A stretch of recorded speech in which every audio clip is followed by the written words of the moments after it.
అన్ని వర్గాల ప్రజల ఆకాంక్షలు నెరవేర్చే విధంగా మేనిఫెస్టో రూపొందించామని చెప్పారు వైసీపీ ఎమ్మెల్సీ మొండితోక అరుణ్ కుమార్. ఏప్రిల్ 9న విజయవాడలో వైసీపీ మేనిఫెస్టో రిలీజ్ కాబోతుందని చెప్పారు. గత ఎన్నికల్లో ఇచ్చిన హామీలను 99% నెరవేర్చిన ఘనత మా ప్రభుత్వానికి ఉందన్నారు. నవరత్నాలు పేరిట మేనిఫెస్టోను రూపొందించి అమలు చేసిన ఘనత తమ ప్రభుత్వానిది అని చెప్పుకొచ్చారు. రాష్ట్ర వ్యాప్తంగా ఎన్నికల ప్రచారానికి ముఖ్యమంత్రి వైఎస్ జగన్మోహన్ రెడ్డి ఈ రోజు నుంచి ప్రారంభించారు. వై నాట్ 175 అనేటటువంటి నినాదంతో ప్రజల దగ్గరికి వెళ్తున్నారు. గడిచిన 5 సంవత్సరాలుగా ప్రజలకు చేసిన మంచిని చూసి వచ్చే ఎన్నికల్లో వైసీపీని గెలిపించాలనే నినాదంతో ప్రజల దగ్గరికి వెళ్తారు. రాష్ట్ర వ్యాప్తంగా ఈ కార్యక్రమాలు ఎలా జరుగుతున్నాయి, గడిచిన 5 సంవత్సరాలుగా వైసీపీ ప్రభుత్వం ప్రజలకు ఇచ్చిన హామీలు ఎంత మేరకు నెరవేర్చిందని వివరించడానికి మన దగ్గర ఎమ్మెల్సీ మొండితోక అరుణ్ కుమార్ గారు మన దగ్గర ఉన్నారు. సార్, ఏంటి 5 సంవత్సరాలుగా ఎలా ఉంది, ప్రజలు ఏ విధంగా స్పందిస్తూ ఉన్నారు? భారతదేశంలోనే ఎక్కడా లేని విధంగా, ఏ రాష్ట్రం చేయని విధంగా, ఏ ముఖ్యమంత్రి చేయని విధంగా ఒక పార్టీ మేనిఫెస్టో అంటే పార్టీకి, పొలిటికల్ పార్టీకి మేనిఫెస్టో అంటే ఒక భగవద్గీత, ఒక ఖురాన్, ఒక బైబిల్. ఇచ్చిన మాట తప్పకుండా ఇచ్చిన హామీలో 99% హామీలు నెరవేర్చిన ఏకైక పార్టీ భారతదేశంలో ఏదైనా అది వైఎస్ఆర్ కాంగ్రెస్ పార్టీ. ఈ 5 సంవత్సరాల్లో ఇచ్చిన మాట తూచా తప్పకుండా చేయటమే కాకుండా ఇవ్వన మాటలను కూడా, ప్రతి హామీని కూడా చేసిన ప్రభుత్వం ఏదైనా ఉందంటే వైఎస్ఆర్ కాంగ్రెస్ పార్టీ ప్రభుత్వం, జగన్మోహన్ రెడ్డి గారి ప్రభుత్వం. ఈ ప్రభుత్వంలో మేము ఒకటే చెప్తున్నాం, ఈ 5 సంవత్సరాల్లో మేము మంచి చేసాం, ప్రజలకు మంచి చేకూరింది, ప్రతి కుటుంబానికి లబ్ధి చేకూరింది. మేము మంచి చేశామని మీకు అనిపిస్తేనే మమ్మల్ని ఆశీర్వదించండి, దీవించండి అని చెప్తున్నాం. ఈ భారతదేశంలో ఏ రాజకీయ పార్టీ కూడా అనని పెద్ద మాట ఇది. మీ కుటుంబాల్లో మంచి జరిగితేనే, మేము మంచి చేశామని మీకు అనిపిస్తేనే మమ్మల్ని ఆశీర్వదించండి చెప్తున్నారు.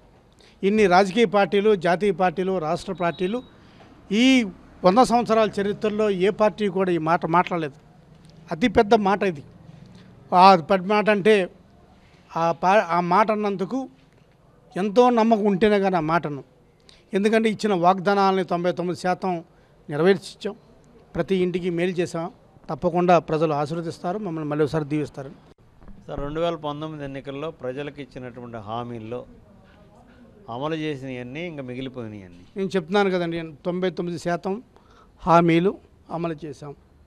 ఏదన్నా ఒక హామీ ఏదైనా చేయలేదంటే 2-3 హామీలు చేయలేకపోయాం చెప్పాం. మేము హామీ ఇచ్చాం, మేము చేయలేకపోయాం, మమ్మల్ని క్షమించడం అని చెప్తున్నాం, ధైర్యంగా చెప్తున్నాం.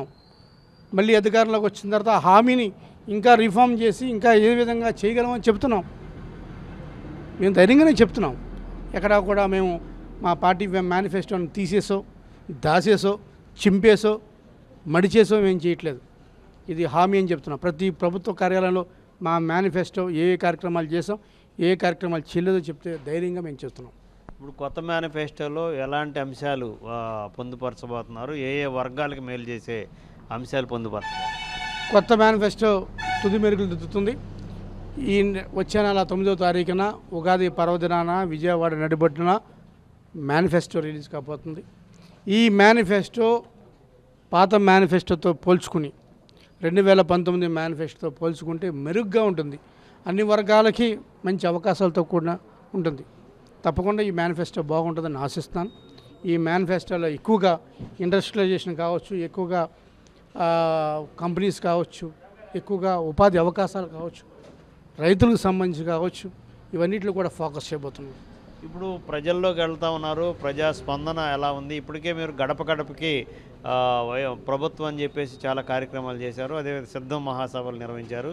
ఇప్పుడు రియల్గా ఎన్నికల సమయంలో ప్రజల దగ్గరికి వెళ్తుంటే ఎలా ఉంది రెస్పాన్స్? మేము గడప గడపకు మన ప్రభుత్వం కావచ్చు, వైసీపీ కావచ్చు, రకరకాల కార్యక్రమాలతోటి ఈ 5 సంవత్సరాల్లో మేము 3 సార్లు వెళ్ళాం. ప్రతి ఇంటిని 3 సార్లు తట్టాం. మరి ఇటువంటి ఎప్పుడుగా తెలుగుదేశం పాలనలో, కాంగ్రెస్ పాలనలో ఒక ఎమ్మెల్యే గెలిచిన తర్వాత 3 సార్లు ప్రతి ఇంటికి వెళ్ళి ఎమ్మెల్యేని ఒకసారి చూపించండి, ఒక ప్రభుత్వాన్ని చూపించండి. ఎప్పుడు లేదే. మేము అందుకనే ప్రతిసారి ప్రజల దగ్గరికి వెళ్ళటం, వాళ్ళ మనోభావాలు తెలుసుకోవటం, వాళ్ళకి ఏం కావాలో తెలుసుకోవటం, వాళ్ళకి తగ్గట్టుగా పనులు చేయటం. దానికి ఉదాహరణ సురక్షా కార్యక్రమాలు. సురక్షా కార్యక్రమం ద్వారా అనేక మందికి మనం వాళ్ళకి కావాల్సిన సర్టిఫికేట్స్ అందజేసాం. ఆరోగ్య సురక్ష చేసాం. ఇవన్నీ కూడా మా మేనిఫెస్టోలో లేవు. మేము గడప గడపకు వెళ్తూ ఉంటే మాకు వచ్చిన సమస్యలను దృష్టి తీసుకొని ఈ సమస్యలన్నింటినీ కూడా తీర్చాలంటే ఒక సురక్ష లాంటి కార్యక్రమం చేయాలి, లేదా ఒక ఆరోగ్య సురక్ష లాంటి కార్యక్రమం చేయాలని చెప్పి కార్యక్రమాలు వినూత్నంగా చేసి ప్రజలకు మేలు చేస్తున్నాం. తప్పకుండా ప్రజల దగ్గర నుంచి మంచి స్పందన దొరుకుతుంది. ప్రజలందరూ కూడా జగన్మోహన్ రెడ్డి గారిని మరోసారి దీవించడం కోసం ప్రజలంతా కూడా సిద్ధంగా ఉన్నారని తెలియజేస్తాం. ఇప్పుడు లాస్ట్ వైసీపీకే ప్రజలు ఎందుకు ఓటేయాలి అని అంటే మీరేం చెబుతారు? అసలు వైసీపీకి కాకుండా ఎవరికి ఓటేస్తారు? ఇంత మంచి చేసిన పార్టీకి వైసీపీ కాకుండా ఏ పార్టీకి ఓటేస్తారు? మంచి పనులు చేసిన పార్టీకి ఓటేస్తారా? చెప్పిన మాట తూచా తప్పకుండా చేసిన పార్టీకి ఓటేస్తారా? దొంగ అబద్ధాలు ఇచ్చి అబద్ధపు హామీలు ఇచ్చి ఏ హామీ నెరవేర్చని పార్టీలకు ఓటేస్తారా? లేకపోతే ఎన్నికల కోసం జిత్తుల మారు నక్కలాగా వచ్చే పార్టీల కోసం ఓటేస్తారా? చంద్రబాబు నాయుడు గారు ఆయన ఒక్కసారి తెలుగుదేశం పార్టీని లాక్కున్న తర్వాత ఇప్పటి వరకు ఎప్పుడన్నా చంద్రబాబు నాయుడు సింగిల్గా పోటీ చేశాడా? ఎప్పుడన్నా జత కట్టుకోకుండా వెళ్ళాడా? అసలు దేనికోసం వెళ్తాడో దేనికోసం వెళ్ళిపోతాడో తెలియదు. 2014లో కలిసి వెళ్ళారు. 2019లో ఎందుకు వెళ్ళిపోయారో చెప్పండి. ఏం చెప్పారు? 2014 నుంచి 2019 వరకు వాళ్ళతో అధికారులు ఉండి, బీజేపీతో అధికారులు ఉండి, బీజేపీతో సావాసం చేసి, బీజేపీతో కాపురం చేసి లాస్ట్లో ఏం చెప్పారు? మాకు ప్రత్యేక హోదా ఇవ్వట్లేదు కాబట్టి మేము బీజేపీ మాకు వద్దని చెప్పారు. మరి ఇదే బీజేపీ 2024 ఎన్నికల్లో ప్రత్యేక హోదా ఇస్తుందా? హామీ ఇచ్చారా? చెప్పారా? వీళ్ళకి రాష్ట్ర ప్రజలకు ఏం సమాధానం చెప్తారు మీరు? ఇదిగో బీజేపీ రాష్ట్ర ప్రజలకు ఈ హామీ ఇస్తుంది, ఈ రాష్ట్ర ప్రజలకు హామీ ఇస్తుంది కాబట్టి ఆ హామీని మేము నమ్మి ఆ బీజేపీతో వెళ్తున్నానని ఒక మాట చెప్పండి. మీరు అసలు బీజేపీతో ఎందుకు పట్టుకున్నారు? రాష్ట్ర ప్రయోజనాలు ఉన్నారు. ఏ ప్రయోజనాలు కాపాడుకొని బీజేపీతో పొత్తు పెట్టుకుంటున్నారు? ఏ ప్రయోజనాల కోసం మీరు జనసేనతో పొత్తు పెట్టుకుంటున్నారు? ఏ ప్రయోజనాల కోసం చిన్న చితక పార్టీలతో వెళ్తున్నారు? ప్రజలకు వివరించాలి కదా. మేము ధైర్యంగా చెప్తున్నాం, మేము ఏ పార్టీతో జత కట్టమని చెప్తున్నాం, మాకు ఏ జెండా వద్దని చెప్తున్నాం, మా ఎజెండా మా పీపుల్స్ మేనిఫెస్టో అని చెప్తున్నాం. మీరు అలా చెప్పండి.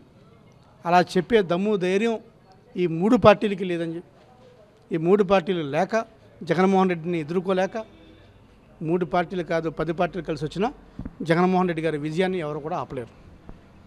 మొత్తం మీద ఇది వచ్చే ఎన్నికల్లో తప్పకుండా వైసీపీ అధికారంలోకి వస్తుంది. గడిచిన 5 సంవత్సరాలుగా ప్రజలకు చేసినటువంటి వాగ్దానాలు, వాటిని నిర్వహించినటువంటి విధానాన్ని చూసి తప్పకుండా వైఎస్ఆర్సీపీకి ప్రజలు అత్యధిక మెజార్టీతో గెలిపిస్తారని చెప్పేసి వైసీపీ ఎమ్మెల్సీ మొండుతోక అరుణ్ కుమార్ పేర్కొంటున్నారు. కెమెరామెన్ రాఘవతో జయరాజ్, 10 టీవీ, నందిగామ.